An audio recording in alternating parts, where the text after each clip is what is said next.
Assalamualaikum warahmatullahi wabarakatuh. Alhamdulillahirabbil alamin. Assalatu wassalamu ala asrofil anbiya'i wal mursalin wa ala alihi wa ashabihi rasulillahi ajmain. Baiklah, perkenalkan, nama saya Marwan, mahasiswa UIN Karyau, Fakultas Tarbiyah dan Keguruan, Prodi Pendidikan Guru Madrasah Ibtidaiyah. Di sini saya akan menjelaskan tentang tata kelola yang baik dalam bingkai pemerintahan yang bersih. Untuk memenuhi tugas mata kuliah pendidikan kewarganegaraan dengan dosen pengampu Bapak Nuardi MED. Pemerintahan yang baik adalah pemerintahan yang mampu melibatkan dan mengikut sertakan pihak swasta dan masyarakat. 3 pilar pemerintahan yang baik yaitu pemerintah, masyarakat, dan swasta. Pemerintah memiliki tugas untuk penciptaan kondisi politik yang baik agar seluruh unsur menjadi kondusif.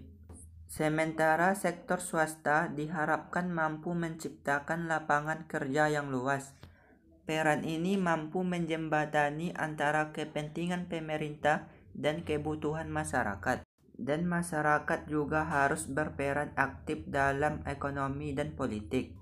Harapan yang besar adalah masyarakat tidak hanya menjadi objek pembangunan, tetapi menjadi subjek dan mampu berperan aktif. Prinsip-prinsip ajaran Islam dengan prinsip pemerintahan yang bersih dan pemerintahan yang baik. Dalam Al-Quran Surat Al-Hajj ayat 41 yang artinya, orang-orang yang jika kami teguhkan kekuasaan di muka bumi, niscaya mereka mendirikan sholat, menunaikan zakat, menyuruh berbuat yang makruf dan mencegah dari perbuatan yang mungkar, dan kepada Allah lah kembali dengan segala urusan. Dengan menangkap yang tersirat, kita dapat melihat bahwa tata kelola pemerintahan dalam perspektif Al-Quran adalah suatu penggunaan otoritas yang berorientasi pada yang pertama, penciptaan suasana kondusif bagi masyarakat untuk pemenuhan kebutuhan spiritual dan rohaniahnya sebagai disimbolkan oleh penegakan sholat. Yang kedua, penciptaan kemakmuran dan kesejahteraan ekonomi sebagaimana dilambangkan oleh tindakan membayar zakat. Yang ketiga, penciptaan stabilitas politik dan keamanan sebagaimana diilhamkan oleh tindakan amar makruf nahi munkar. Dapat kita simpulkan menjadi 3 aspek tata kelola pemerintahan, yaitu yang pertama, pemahaman spiritual, yang kedua, pemahaman ekonomi, yang ketiga, pemahaman politik. Untuk dapat mewujudkan pemerintahan yang baik, dalam 3 aspek tersebut diperlukan beberapa nilai dan asa yang melandasinya. Dengan memperhatikan ayat Al-Quran dan Sunnah Nabi Muhammad SAW, dapat ditemukan beberapa nilai dasar yaitu surah, meninggalkan yang tidak berguna, mewujudkan keadilan, ukhuwah, dan amanah.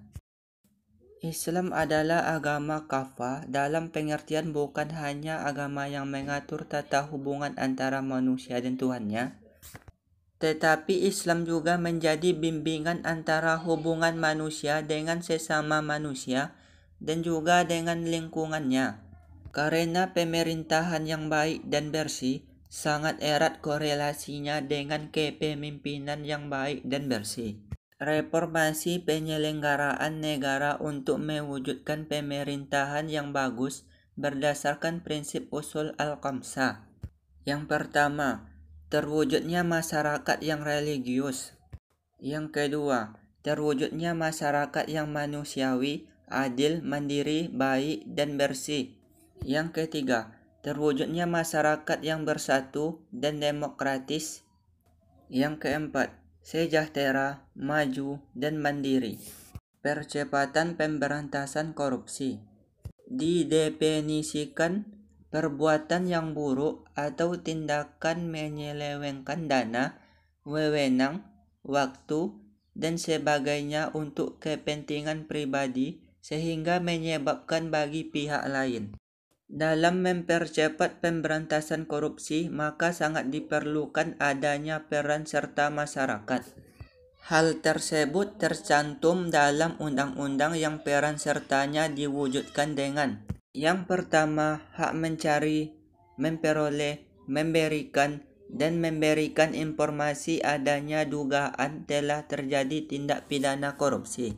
Yang kedua, hak untuk memperoleh pelayanan dan mencari, memperoleh, dan memberikan informasi adanya dugaan telah terjadi tindak pidana korupsi pada penegak hukum yang menangani perkara tindak pidana korupsi. Yang ketiga, menyampaikan saran dan pendapat secara bertanggung jawab kepada penegak hukum yang menangani perkara tindak korupsi. Yang keempat, hak untuk memperoleh jawaban atas pertanyaan tentang laporannya yang diberikan kepada penegak hukum dalam waktu 30 hari.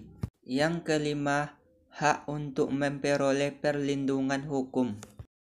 Komisi Pemberantasan Korupsi atau KPK dibentuk karena di samping korupsi telah terdesentralisasi, juga semakin canggihnya modus-modus tindak pidana korupsi yang terjadi.